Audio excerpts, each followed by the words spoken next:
नमस्कार दोस्तों, आप देख रहे हैं जीके संसार। और चलिए फिर से लगाते हैं टेस्ट को। और इस टेस्ट के अंतर्गत आपको 10 स्टैटिक जीके दिया जाएगा, जिसमें से आपको 6 प्रश्न के सही आंसर देने हैं, जिसके बाद आप इस टेस्ट को क्वालिफाई कर लेंगे। तो चलिए बढ़ते हैं सेशन की तरफ और पहले क्वेश्चन को देखते हैं। फर्स्ट क्वेश्चन आपके स्क्रीन पर, गौतम बुद्ध के महापरिनिर्वाण के समय मगध का राजा कौन था? ऑप्शन है बिंबिसार, अजातशत्रु, शिशुनाग या फिर इनमें से कोई नहीं। तो कौन सा यहाँ पे आंसर जो लगता है आपको सही, जल्दी से कर लीजिए नोट। तो आई थिंक आप लोगों ने सही आंसर को नोट कर लिया होगा। आपका समय होता है समाप्त। सही आंसर हो जाएगा यहाँ पे बी, अजातशत्रु। देखिए, अगर बुद्ध की बात करें तो इनका जन्म जो हुआ था वो कहाँ पे हुआ था? लुम्बिनी में।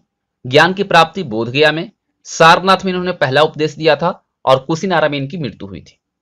लेकिन गौतम बुद्ध की जो कुछ जीवन घटनाएं हैं, जैसे कि यहाँ पे आप देख रहे हैं महापरिनिर्वाण, तो महाभिनिक्रमण जो कहलाया वो गृह त्याग की घटना को कहलाया।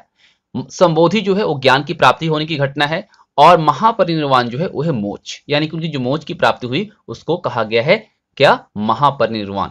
और इस वक्त जो मगध का राजा था वो कौन था? वह था आपका अजातशत्रु। ठीक है। और इनकी जो मृत्यु हुई थी, जो मोक्ष की प्राप्ति हुई थी, वो 80 वर्ष की आयु में हुआ था, यानी कि 483 ईसा पूर्व में, याद रखिएगा।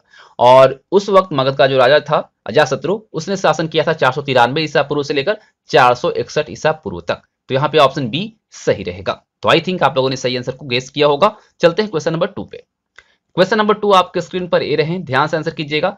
अंतरराष्ट्रीय वायु परिवहन संघ यानी IATA का मुख्यालय कहाँ है? ऑप्शन है ओटावा, पेरिस, जर्मनी या फिर मॉन्ट्रियल। करेक्ट आंसर यहाँ पे क्या रहेगा? नोट कर लीजिए अपनी नोटबुक में, और जब मैं आंसर बताऊं तो अपने आंसर को मैच कीजिएगा। तो उम्मीद करता हूं आप सभी ने नोट कर लिया होगा। तो आपका समय होता है समाप्त। सही आंसर यहाँ पे हो जाएगा ऑप्शन डी, मॉन्ट्रियल। IATA यानी कि अंतरराष्ट्रीय वायु परिवहन संघ जो है, ये 120 देश के 280 एयरलाइंस का समूह है। IATA की स्थापना 19 अप्रैल 1945 को क्यूबा के हवाना में हुआ था। इसका मुख्यालय जो है कनाडा के मॉन्ट्रियल में है, और इसका और जो अन्य कार्यालय है वह स्विट्जरलैंड के जिनेवा में है। ठीक है। तो आई थिंक आपका यहाँ पे आंसर सही हुआ होगा। चलिए क्वेश्चन नंबर 3 देखते हैं। क्वेश्चन नंबर 3 ये रहा आपके स्क्रीन पर, भारत के कितने राज्य अंतरराष्ट्रीय सीमा को स्पर्श करते हैं? याद रखिएगा, राज्य पूछा गया आपसे, केंद्र शासित प्रदेश नहीं। यहाँ पे ऑप्शन है 16, 12, 17, 9। तो कौन सा ऑप्शन है जो कि आपको लगता है सही? नोट कर लीजिए, और जब मैं आंसर बताऊं तो अपने आंसर को कीजिएगा मैच। सही हो तो सही का निशान, और गलत हो तो गलत का निशान। तो आई थिंक आप लोगों ने सही आंसर को नोट कर लिया होगा। आपका समय होता है समाप्त। सही आंसर यहाँ पे हो जाएगा ऑप्शन ए, 16। अंतरराष्ट्रीय सीमा से अगर देखा जाए तो जो राज्य जुड़े हुए हैं वो है आपका पश्चिम बंगाल, अरुणाचल प्रदेश, असम, हिमाचल प्रदेश, उत्तराखंड, सिक्किम, त्रिपुरा, मेघालय, नागालैंड, मणिपुर, मिजोरम, बिहार, पंजाब, राजस्थान, उत्तर प्रदेश और गुजरात। ये 16 राज्य हैं जो कि अंतरराष्ट्रीय सीमा को स्पर्श करती है। तो आई थिंक आप लोगों ने सही आंसर को यहाँ पे नोट किया होगा। तो अपने आंसर को आप मैच कर लीजिए। चलिए क्वेश्चन नंबर 4 देखिए क्या कह रहा है, बहुत ही इंपॉर्टेंट प्रश्न है। प्रिंस ऑफ भांगड़ा किस गायक को कहा जाता है? दलेर मेहंदी, मिका सिंह, सुखवीर या फिर सुखविंदर सिंह। हम सभी कोई भी पार्टी में या कोई ओकेजन होता है तो भांगड़ा करते हैं, शादी ब्याह में ज्यादा खासकर। लेकिन पंजाब का ये भांगड़ा जो है लोक नृत्य के तौर पे जाना जाता है। तो आखिर किस गायक को प्रिंस ऑफ भांगड़ा के तौर पे जाना जाता है? तो यहाँ पे आप लोगों ने सही आंसर को आई थिंक चूज कर लिया होगा। आपका समय होता है समाप्त। सही आंसर यहाँ पे हो जाएगा सुखबीर। देखिए, पंजाबी गायक है सुखबीर, और इनको प्रिंस ऑफ भांगड़ा कहा जाता है। तो ऑप्शन यहाँ पे सी जो है सही रहेगा। क्वेश्चन नंबर 5 ये रहा आपके स्क्रीन पर, ध्यान से देखिएगा। मकबरों का अष्टभुज आकार किस वंश के दौरान विकसित हुआ? ऑप्शन है खिलजी वंश, सैयद वंश, तुगलक वंश या फिर लोदी वंश। तो यहाँ पे सही आंसर क्या रहेगा? नोट कर लीजिए। तो आई थिंक आप लोगों ने नोट कर लिया होगा। आपका समय होता है समाप्त। सही आंसर यहाँ पे हो जाएगा ऑप्शन डी, लोदी वंश। देखिए, मकबरों का जो अष्टभुजी आकार है ना, ये लोदी वंश में विकसित हुआ था। लोदी वंश जो था वो दिल्ली सल्तनत का आखिरी वंश था।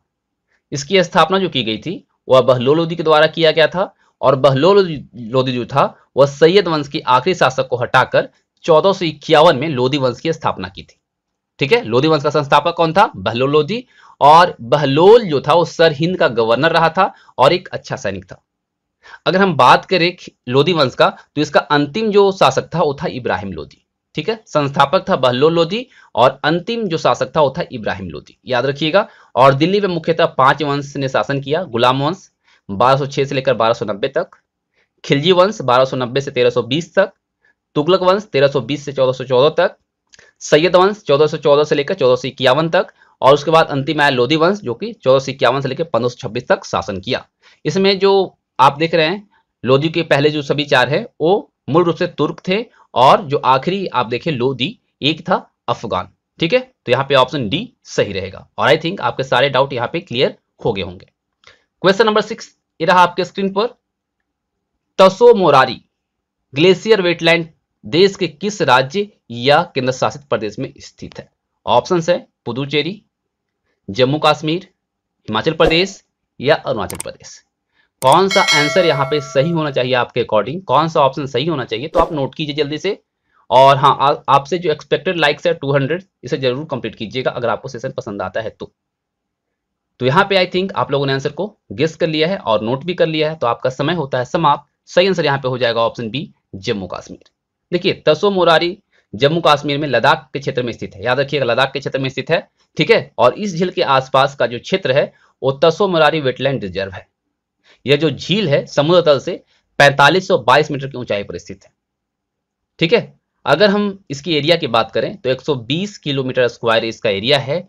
लेंथ अगर देखते हैं लंबाई तो 19 किलोमीटर है, और इसकी चौड़ाई देखते हैं तो 3 किलोमीटर है, याद रखिएगा। ठीक है, तो यहाँ पे ऑप्शन बी सही रहेगा। ठीक है, क्वेश्चन नंबर 7 देखिए, मातृनामा किस वंश के शासक द्वारा शुरू किया गया? ऑप्शन है मौर्य, गुप्त, सातवाहन या फिर कन्नौज। कौन सा वंश था जिसने मातृनामा की शुरुआत किया? तो आई थिंक आप सबको इसका आंसर पता होगा। काफी इंपॉर्टेंट प्रश्न है क्योंकि इसे यूपीएससी प्री और इस बार नहीं बल्कि 2017 में जो बीपीएससी हुआ था उसमें भी इस क्वेश्चन को पूछा गया। तो यहाँ पे सही आंसर जो रहेगा वो रहेगा आपका ऑप्शन सी, सातवां। देखिए मातृनामा जो है अपने नाम के आगे माता का नाम लिखने की प्रथा थी, और मातृनामा सातवाहन राजाओं ने शुरू किया था। अगर हम उदाहरण आपको बताएं तो सातवाहन वंश का सबसे महान जो राजा था सातकर्णी, उसने अपने नाम के आगे माँ गौतमी का नाम लिखा था, और क्या कहलाता था? गौतमी पुत्र सातकर्णी, है ना, आप सबको पता है। तो यही मातृनामा का मतलब था कि अपनी माँ का नाम आगे रखना अपने नाम से पहले। तो ये ऑप्शन सी यहाँ पे सही रहेगा, इसी के द्वारा शुरुआत किया गया था। क्वेश्चन नंबर 8 देखिए क्या कह रहा है। क्वेश्चन नंबर 8 काफी इंपॉर्टेंट प्रश्न है। रुपए का जो निशान ये देख रहे हैं आप, ये किसके द्वारा दिया गया है? ऑप्शन है अश्विनी राय, उमेश चंद्र, जीडी रॉय या फिर उदय कुमार। किसने दिया है रुपए का साइन, डिजाइन किसने किया? तो आई थिंक आप सबको इसका आंसर पता होगा, तो जल्दी से नोट कर लीजिए, और जब मैं आंसर बताऊं तो अपने आंसर को कीजिएगा मैच। तो फ्रेंड्स यहाँ पे जो सही आंसर हो जाएगा वो हो जाएगा ऑप्शन डी, उदय कुमार। देखिए रुपये का जो निशान हमारा है जो करंट में, ये डी उदय कुमार यानी उदय कुमार धर्मालिंगम के द्वारा 2010 में दिया गया है। ठीक है, तो ऑप्शन यहाँ पे डी सही रहेगा। क्वेश्चन नंबर 9 ध्यान से देखिएगा, काफी इंपॉर्टेंट प्रश्न है। अचान कमार वन्य जीव अभयारण्य किस प्रदेश में है? ऑप्शन है आपके गुजरात, हिमाचल प्रदेश, छत्तीसगढ़, तमिलनाडु। अचान कमार वन्य जीव अभयारण्य कौन से राज्य में है? तो यहां पे जो करेक्ट आंसर होगा फ्रेंड्स हो जाएगा आपका ऑप्शन सी, छत्तीसगढ़। अचान कमार वन्य जीव अभयारण्य जो है छत्तीसगढ़ के मुंगेली जिला जो है वहां पर स्थित है। अगर इसके क्षेत्रफल की हम बात करते हैं तो तकरीबन 558 वर्ग किलोमीटर में फैला हुआ है, और यहाँ बंगाल बाघ, भारतीय तेंदुआ, चीतल, लकड़बग्घा, ठीक है, भालू, लीलगाय, ये सभी यहाँ पे प्रमुखतः पाए जाते हैं। तो ऑप्शन यहाँ पे सी सही रहेगा। ठीक है, चलिए क्वेश्चन नंबर 10 जो कि आपको पास भी करवाएगा और फेल भी करवा सकता है। क्वेश्चन है बोंडला राष्ट्रीय उद्यान किस प्रदेश में है? ऑप्शन है नागालैंड, मेघालय, गोवा या फिर मणिपुर। तो जो लगता है आपको करेक्ट आंसर उसे कर लीजिए नोट, और जब मैं आंसर बताऊं तो अपने आंसर को कीजिएगा मैच। तो आई थिंक आप लोगों ने नोट कर लिया होगा, तो आपका समय होता है समाप्त। सही आंसर यहां पे हो जाएगा ऑप्शन सी, गोवा। बोंडला राष्ट्रीय उद्यान जो है गोवा में है, और यह उत्तरी गोवा में स्थित है। इसका क्षेत्रफल की अगर हम बात करते हैं तो वह 8 वर्ग किलोमीटर है, यानी 8 वर्ग किलोमीटर में फैला हुआ है। यहाँ पर सांभर, हिरन, मालाबार की गिलहरी और सांपों की बहुत सी प्रजातियां पाई जाती हैं। उम्मीद करता हूँ आप सबको सेशन पसंद आया होगा, तो वीडियो को लाइक और अपने दोस्तों के साथ शेयर जरूर कीजिएगा।